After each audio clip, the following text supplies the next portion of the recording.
नमस्कार दोस्तों, फिर से आपके अपने चैनल साहित्य के पंचरत्न में आप सभी का स्वागत है। हम लोगों ने भरत मुनि और भामह और ऐसे कुछ आचार्यों को देख चुका था, तो आज हम देखने वाले हैं दंडी को। दंडी का समय है 7वीं सदी। दंडी पल्लव नरेश श्री विष्णु के सभा पंडित थे। दक्षिण भारतीय दंडी का समय 7वीं सदी माना जाता है और दंडी की 4 रचनाएं मानी जाती हैं। कौन कौन सी रचनाएं हैं देख लीजिए। 10 कुमार चरित, छंदोविचित, काव्यादर्श जो बहुत ही इम्पोर्टेंट है, और अवंती सुंदरी। ये 4 रचनाएं मानी जाती हैं दंडी की। और इन्होंने लिखा है काव्यादर्श ग्रंथ, जिसमें 3 परिच्छेद और 660 श्लोक हैं दोस्तों। और यह अलंकार शास्त्र का प्रसिद्ध ग्रंथ है।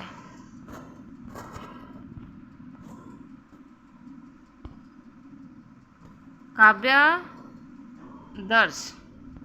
काव्यादर्श के 3 परिच्छेदों में, पहले परिच्छेद में काव्य लक्षण, काव्य भेद, रीति, गुण, गद्य के प्रभेद इत्यादि का विवेचन किया गया है। और इनके द्वितीय परिच्छेद में 35 अर्थालंकार निरूपण तथा तृतीय परिच्छेद शब्दालंकार निरूपण, जिसमें यमक और 10 विधि काव्य दोषों के विवेचन से संबंधित हैं।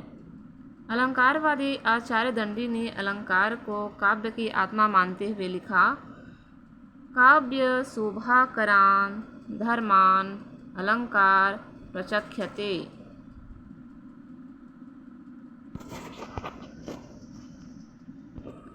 काव्य शोभाकरान धर्मान अलंकारन प्रचख्यते, अर्थात काव्य में शोभा उत्पन्न करने वाले धर्म अलंकार कहलाते हैं। दंडी ने अलंकारों की संख्या 39 माना है। अलंकारों की संख्या कितनी माना है? 39।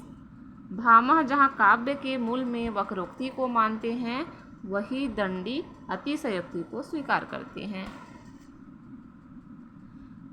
दंडी रीति निरूपक आचार्य भी माने जाते हैं।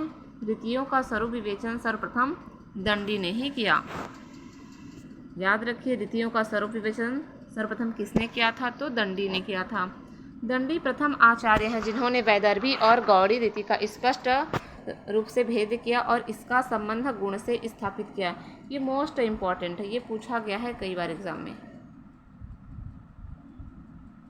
दंडी ने अलंकार के साथ साथ गुणों को भी महत्व दिया और गुण को कविता का सार या प्राण कहा।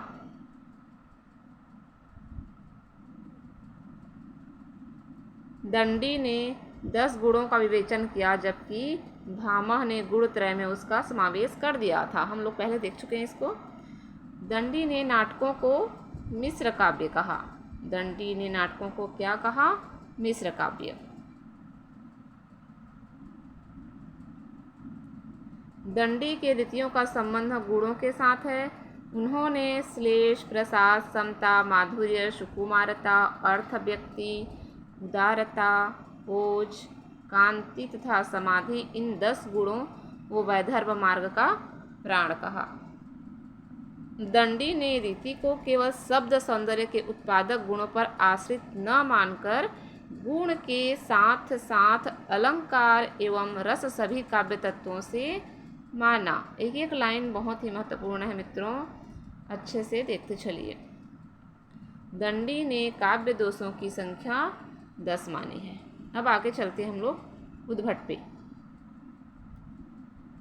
चौथे नंबर पे हम लोग देखते हैं उद्भट को, जिनका समय 8वीं सदी है और उत्तरार्ध माना जाता है 8वीं सदी का। अलंकार संप्रदाय के पोषक उद्भट राजतरंगिणी के अनुसार कश्मीर के राजा जयापिंड की राज्यसभा के सभापति थे। भामह को काव्यालंकार पर भामहवृत्ति नामक टीका इनकी अत्यंत प्रसिद्ध है। जो भामह ने काव्यालंकार पर एक भामहवृत्ति नामक टीका लिखी, ये बहुत प्रसिद्ध है। यह भामा के काव्य अलंकार एक प्रकार से सार है। इसे अलंकार सार संग्रह अथवा भामा विवरण के नाम से भी जाना जाता है। भामा विवरण के अतिरिक्त इनकी 2 रचनाएं हैं। कुमार संभव काव्य, जो कालिदास के कुमार संभव की भांति भी यह रचना अलंकार विषयक उदाहरणों से युक्त है, और एक है अलंकार संग्रह। आगे देखेंगे, उद्भट की प्रसिद्धि का आधार उनका अलंकार सार संग्रह है, जिसमें 6 वर्ग और 79 कारिकाएँ हैं। उद्भट ने 41 अलंकारों का वर्णन किया है और स्वरचित कुमार संभव काव्य से उदाहरण दिए हैं। इन्होंने श्लेष के 2 भेद किए हैं, शब्द श्लेष और अर्थ श्लेष। इन्होंने उद्भट ने, एवं इन्होंने क्या किया, अर्थालंकार माना इसको, और मम्मट ने उद्भट की इस मान्यता का खंडन किया है। इन्होंने श्लेष के जो 2 भेद किए हैं, शब्द श्लेष और अर्थ श्लेष, और इसको इन्होंने अर्थालंकार माना था। मम्मट ने इसी का खंडन किया है। इन्होंने वाक्य के 3 प्रकारों में एक अमिधा व्यापार को माना है। इन्होंने प्रेयस अलंकार को भावालंकार माना तथा गुण और अलंकार के भेद को केवल परंपराओं पर आश्रित माना। उद्भट ने नाट्य में भारती, कौशिकी, सात्वती तथा आर्भटी से भिन्न अर्थवृत्ति की कल्पना की है। याद रखिए, भारती, कौशिकी, सात्वती तथा आर्भटी से भिन्न किसकी कल्पना की है? अर्थवृत्ति की कल्पना की है। उद्भट का भारतीय काव्य अलंकार शास्त्र पर गहन प्रभाव पड़ा। संभवतः इसके कारण ही भामा का काव्य अलंकार अंधकार के गर्त में चला गया, और उद्भट ने यमक अलंकार की कहीं भी चर्चा नहीं की है। ये पूछा गया प्रश्न है। तो आज का हमारा क्लास इतना ही रहेगा दोस्तों। व्यस्तता के चलते क्लास छोटा रहेगा आज का, और इसके बाद काव्य शास्त्र की क्लास दीपावली के बाद ही अपलोड की जाएगी। लेकिन दूसरे कंटेंट या दूसरे विषय की क्लासेस चलती रहेंगी। तो हमारे चैनल को सब्सक्राइब, लाइक कीजिए, अधिक से अधिक शेयर कीजिए और बेल आइकन भी दबाइए, ताकि आपको सही समय पे सारे कंटेंट मिलते रहें। धन्यवाद दोस्तों।